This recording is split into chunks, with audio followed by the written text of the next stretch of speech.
So, let me start by saying good morning to each of you.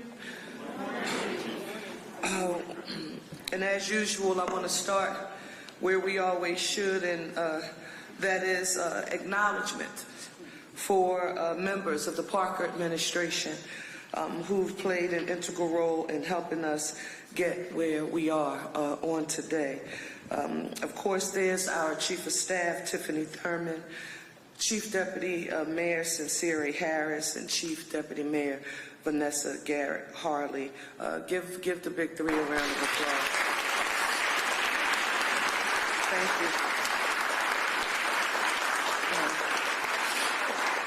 you. Deputy Mayor Sincere Harris's labor negotiating team that she relied on while we were getting through this process. You've heard Chief Deputy Mayor Vanessa Garrett Harley, who many of you know as the lawyer who has an amount of institutional knowledge as it relates to children and youth and just the city of Philadelphia overall because of her longevity here and, quite frankly, the respect that she has earned over the years. So I want to say thank you for serving as our subject matter expert, particularly as it relates to 47. And to Kyra, she is not here. Give her a round of applause. I wanted to fill it. Thank you. To Lauren Fox, Chris Godfrey, the Office of Labor, Denise Studevan, the Office of Labor, and then our Camille Duchasse, our CAA. Where's Camille? I just like saying your name, Camille, your last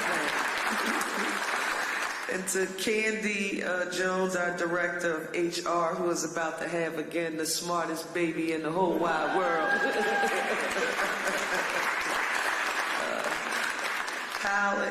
Where's Palak, our health Palak? Thank you for everything. Our health commissioner. And Yvonne Monalazi. Did we say it right? Where's Monalazi? What are you doing? From DHS, thank you for everything that you added to our efforts. Danielle Henderson from the Free Library. Is Danielle here? Rob DeBow from our Finance Department. Kat Lamb from Finance, and Sabrina Maynard from Budget. Where's Kat? Where's Kat?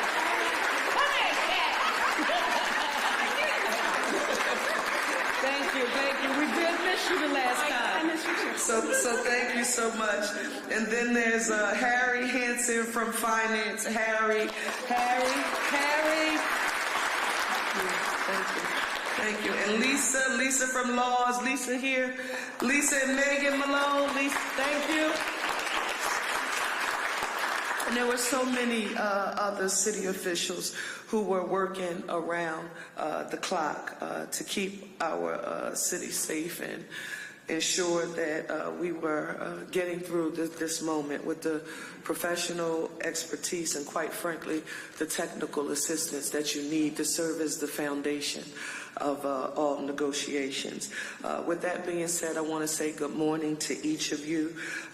You know, based on the statement that we posted on social media, that the good news that we are sharing for the dedicated men and women of AFSCME District Council 47 and for the people of Philadelphia is that the City of Philadelphia Parker administration has reached a tentative agreement with District Council 47 on a 3-year contract that once and if approved by the union's membership, coupled with the 1-year contract extension that we agreed to last November, will increase District Council 47 members' pay by 13.5% over my first 4 years in office.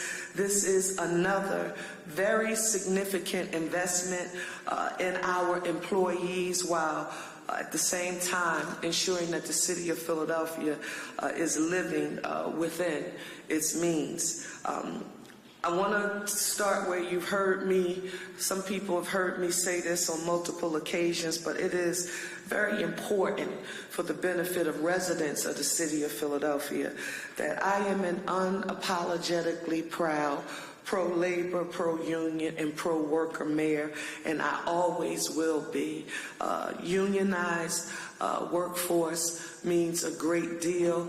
Negotiations are what occurs to ensure that we do the best that we can to ensure that our workforce receives a fair wage and, quite frankly, additional supports that are included in the overall package for our employees. So to the men and women of District Council 47, I want you to hear this in a very meaningful way.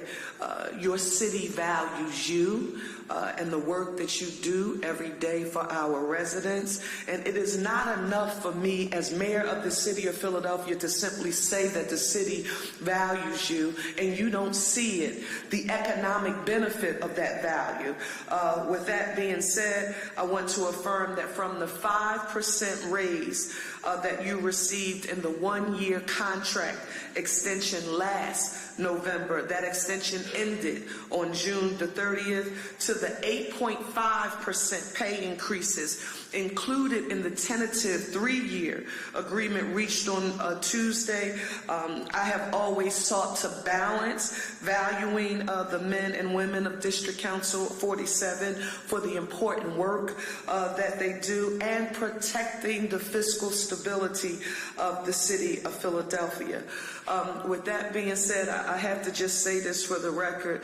When we talk about that delicate balance, I've learned a lesson throughout all of what we have experienced, Philadelphia, and that is that when we use the term fiscal stability, it may not have as much meaning, particularly for officials who didn't have a nickel in the quarter to help us get there.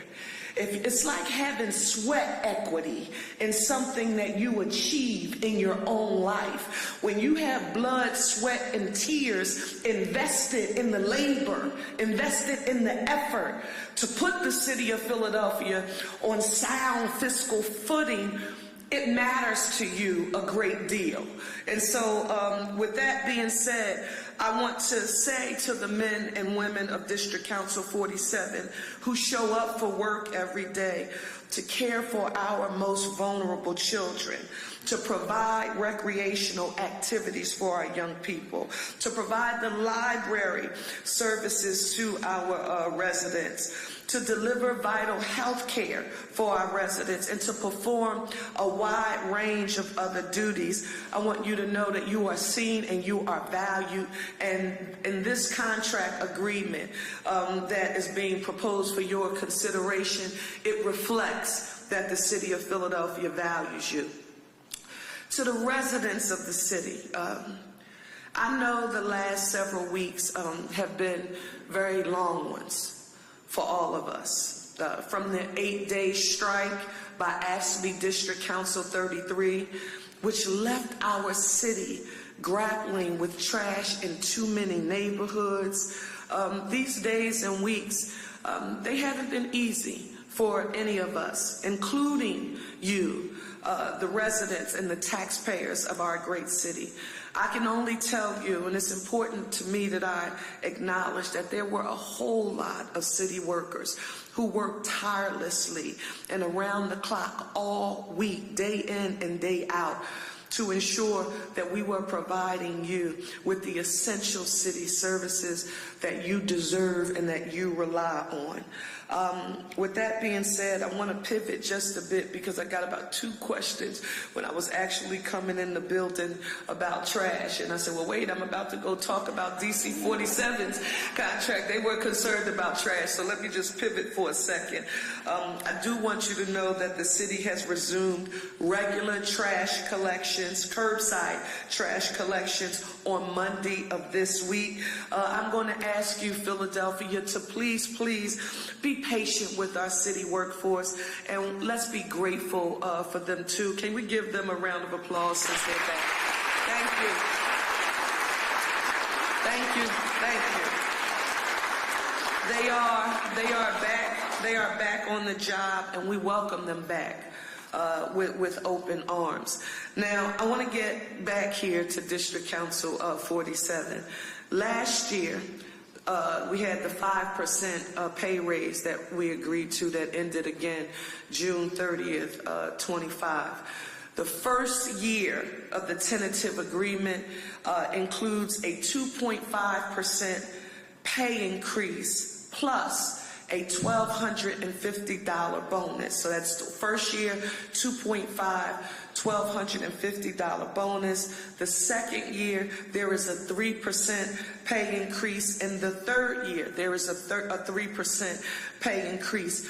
That is 13.5% over my 4-year term. And again, I mean, the facts are the facts. That's the one thing you have to like about facts in history, that when they're told, when it's the truth, they don't change, no matter who's telling the story. So that 13.5% over my 4-year term is the largest pay increase proposal in any one term of any Philadelphia mayor for District Council 47 in more than 30 years.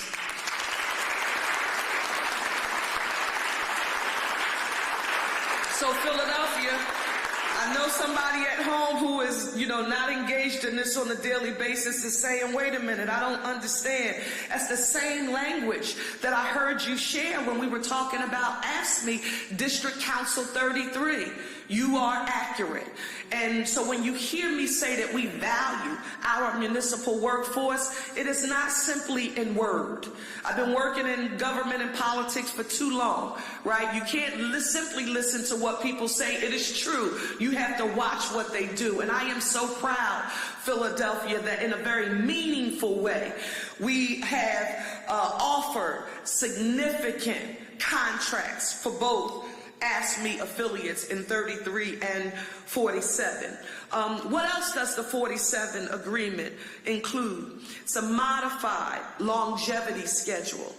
Longevity is being changed from a flat dollar basis to a percent basis to get more money into the pockets of our long-term employees, along with an increase in existing top step value that kicks in 2027. These changes are to recognize the commitment of our long-term employees to a career in public service with the city of Philadelphia. Now, as it relates to health care, so you got that, that's 13.5%. There's a modified longevity schedule, and as it relates to health care, particularly in the context of all of the Philadelphians and Pennsylvanians who we know are going to be impacted by legislative initiatives being proffered at the federal level. I'm proud to let you know that the city has agreed to increase the percentage paid of the cost of District Council 47's health care claims from 91% to 92%. So that is an increase. The city was responsible for paying 91%, and we have now increased that to 92% in this agreement, and that's to support their health care. That deserves a round of applause.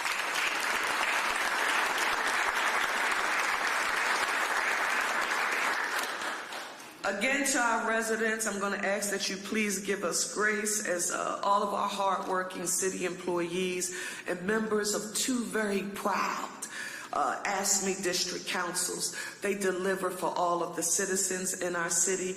As I said last week, we will get every city service that experience any kind of disruption back to normal as soon as humanly possible. And ultimately, the goal, it doesn't change. The vision doesn't change.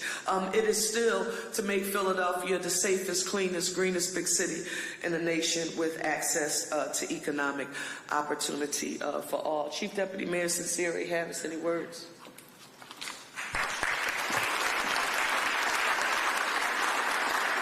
Good morning. Briefly, first we want to thank and acknowledge District Council 47's Executive Board President April Jagetz, Jesse Jordan, President of Local 2187, and Jennifer Reed, President of Local 2186. Also, as the mayor said, special shout out to the entire negotiation team, but especially to Carla Haney, who runs the Employee and Labor Relations Division in the Department of Labor, Lauren Fox, our outside counsel, Candy Jones, Kat Lamb, and Dr. Pollack, who did a lot of the brunt of the work, a lot of the legwork in getting this tentative agreement. DC 47 represents an important, crucial part of our workforce, from social workers in DHS and Office of Homeless Services and prisons and health and DBIDS, behavioral health. They also run our summer camp programs, and they are supervisors in departments across the city, in addition to manning the free library.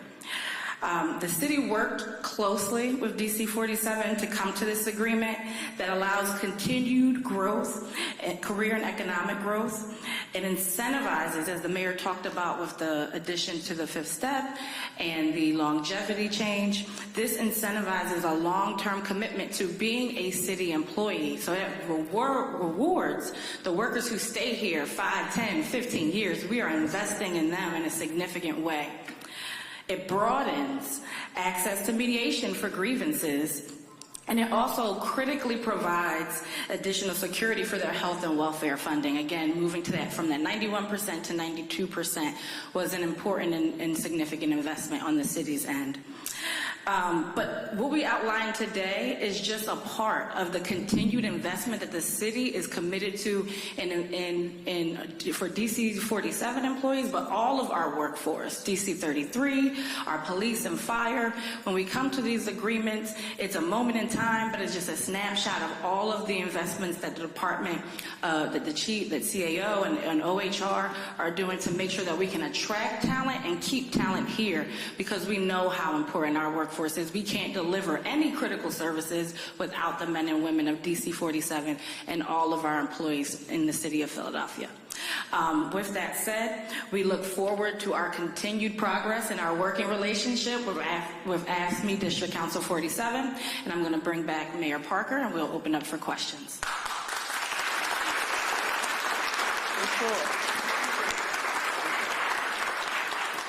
Yes, ma'am. I'm sorry, I didn't. Fallon, okay. What made this process smoother than DC 33? Fallon, I'm gonna get you. No, we've been, as with all of the unions, I don't care if we're talking about the 33 or 47, police and fire.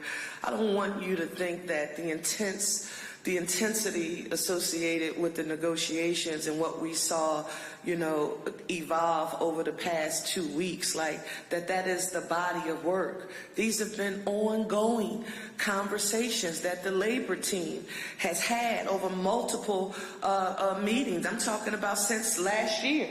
In many instances, since we had the 1-year extension, because remember, we start by having to work with our municipal unions to say, hey, we've just arrived, let us get through our first budget process. Are you willing to engage in a 1-year extension with us, and then we'll get to our multi-year. So I never viewed the process as stopping and then starting again, because what we didn't get accomplished during the extension, that you still had to continue those meaningful discussions. But again, every discussion you have, it has to be cost it out.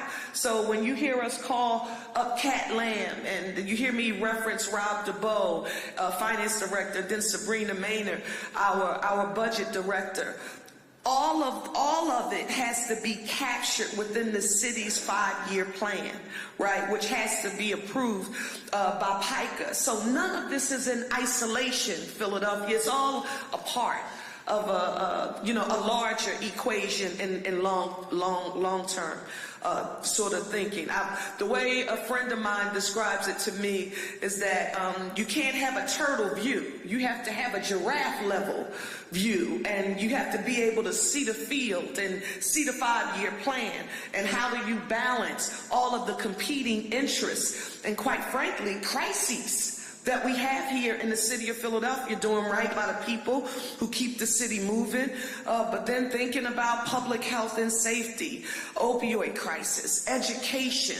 I mean, it's so many, housing crisis, so many different challenges. I mean, in the city, I'm thinking about, when I think about you all, I think about the crises that we've had to respond to, Tiffany, in the midst of these negotiations. When I think about Chief of Staff Tiffany Thurman's portfolio, so, not only does she has a bucket, right, that's our labor negotiations, but then there's a plane crash. And then there's a deadly explosion. And then we're increasing the amount of city tax revenue, 1.5%. And I've only been here for 18 months to the school district of Philadelphia. It's a housing plan, $2 billion investment. So we've been juggling it. I mean, you don't think about it when you've just been doing it, right? We've just been doing it. Managing Director Teal and the MDO's team, along with health. I'm looking at my Crystal, having NACO here, and them going to see Riverview, walking into Riverview Wellness Center and saying, wow, Philadelphia has just established the model. This is what we should be doing in our own respective counties. But when you're doing it, for this team, they know they hear the mayor pushing and pushing and pushing and pushing. But listen to the commissioner. He's like, GTY, get to yes. So that's what we've been doing, Fallon. Don't think that what we've just seen, like here, that this is it. We've been having concrete, discussion. So I'm really pleased about it. Yes. Total value of the package. So our estimate is that it will cost $92 million over 5 years. So somebody somewhere, somehow, is counting, and they're saying we remember that $115 million number for the cost and value of District Council 33's package. And now you've just affirmed District Council 47's package as $92 million. I just want to be clear that while you may see a salary increase that is higher for one union, there are some other very valuable tools that you just heard me walk through that are extremely important to the 47 workforce. Huh? And this is Vanessa, and their salary's higher. Yeah, somebody else had their hand. Yes.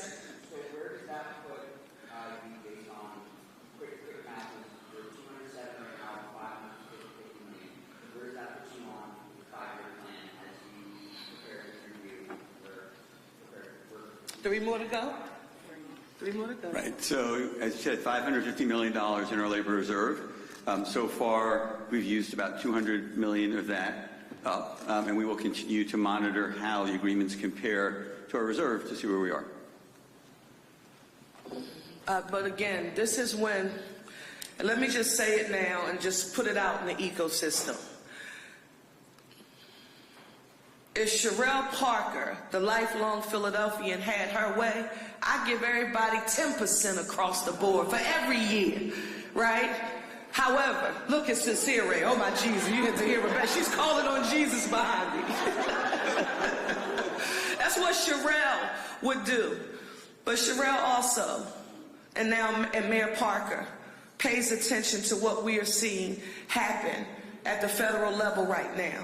Looking at the number of long-term federal employees who go to work one day and wake up the next morning and their jobs are gone.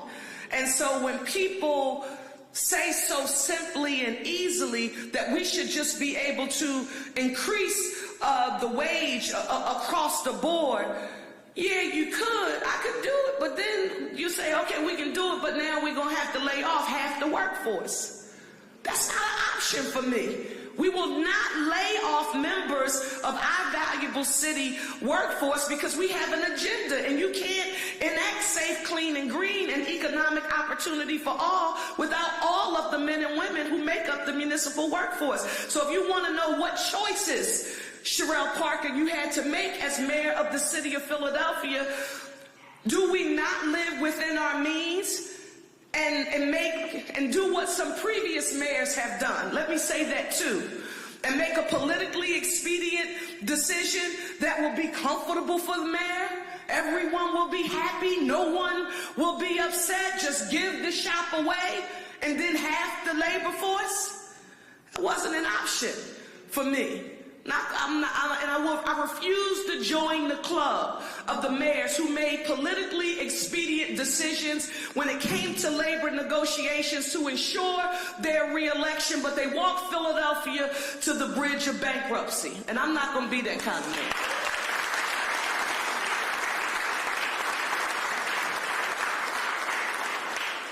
And with actually, does this inform your decision moving forward with the FOP and, of course, with the Philadelphia Federation of Teachers? The PFT negotiates with the school district of Philadelphia, and obviously my commitment to public education, again, is not just in word. First of all, there's a history. That's the great thing about having a body of work. You can have an opinion, but the facts are the facts. Cherelle Parker, the mayor, has been delivering for public education since before I arrived here as a member of council or the mayor during my tenure in Harrisburg, when we had weeks before Dr. Height said that the school district wouldn't open if we didn't get a new recurring revenue source to fill an over $300 million plus structural deficit that the school district was facing down. So we delivered with the sales tax, and also that language, Rob, that helped to put the municipal pension fund, on a path to being stable and fully funded. But then there was the cigarette tax.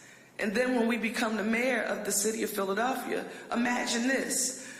While we conduct the financial analysis while I'm on the campaign trail, it becomes very clear that the city of Philadelphia, in my opinion, should increase the portion of its revenue dedicated to public education. Imagine me saying it on the trail and then getting elected and doing it. Sounds pretty weird, huh? But we did. 1.5% increase, and I've been here for 18 months. So our commitment, my commitment to our teachers and public education in the city of Philadelphia, that's etched in stone, and I know that they will do the best that they can, working in partnership with the school district of Philadelphia to get to yes. As it relates to police and fire, and I'm forgetting it, still workers and prisons, the $550 million labor reserve that this administration, my administration, proposed when we sent our budget for consideration to the City Council of Philadelphia, that was the largest labor reserve ever proffered by any mayor over the last 30 years here in the city of Philadelphia. Why was that number and that dollar value important to you, Mayor? Because I wanted to be transparent. No tricky math, right? No gimmicks here. I want you to see what we have allocated here in the city of Philadelphia to make sure we take care of our municipal workforce in the midst of these negotiations. This is also an example for you. It's funny, I'm thinking about those, and I want you to, and this is where people in the city of Philadelphia, before you give somebody a round of applause, you have to think about what they're saying. I want you to think about the budget we proffer. And the business tax cuts, $210 million, $210 million in business tax cuts. After we took the Tax Reform Commission's recommendations and figured out what we could do and what we could afford, there were people who said we need $230 million more in business tax cuts. So wait, you want $230 million more in business tax cuts? You want the 0.5% of an increase in revenue going to the school district of Philadelphia to happen now? We were having conversations about some parking ideas. You want to do that now? You say yes, that I can get everything done when you are in people-pleasing mode, round of applause mode. So, you know, while people were in people-pleasing mode, you know, I had to be in leadership mode, trying to figure out how to get it done. When other people were polling about the next election in the middle of a strike, while they were polling, thinking about an election, I was thinking about leading. I don't apologize, Philadelphia. That's who I am. That's who you elected mayor. It's tough. Really tough, but we do what we need to do right by our municipal workforce because they keep the city of Philadelphia running, and I don't value them simply in word. I value them in deed. $550 million, the two historic agreements with 33 and 47 that are on the table, and we continue to have conversations with the four unions that you just heard us reference. I think, is it one more and that's it? No, listen, Philadelphia, you gave me the honor of a lifetime to serve as your mayor. And that means even during uncomfortable times. But when you ask for the privilege of leading, you have to take everything that comes along with that leadership. And, you know, I come up on the rough side of the mountain, so you've never heard me complain. When you're not born with a silver spoon in your mouth and you've had to earn your seat at every table you've been a part of, you do what is necessary. And there is nothing that anyone is ever going to be able to do to not make me as mayor make the fiscal health and stability of the city of Philadelphia number one. Thank you all for being here.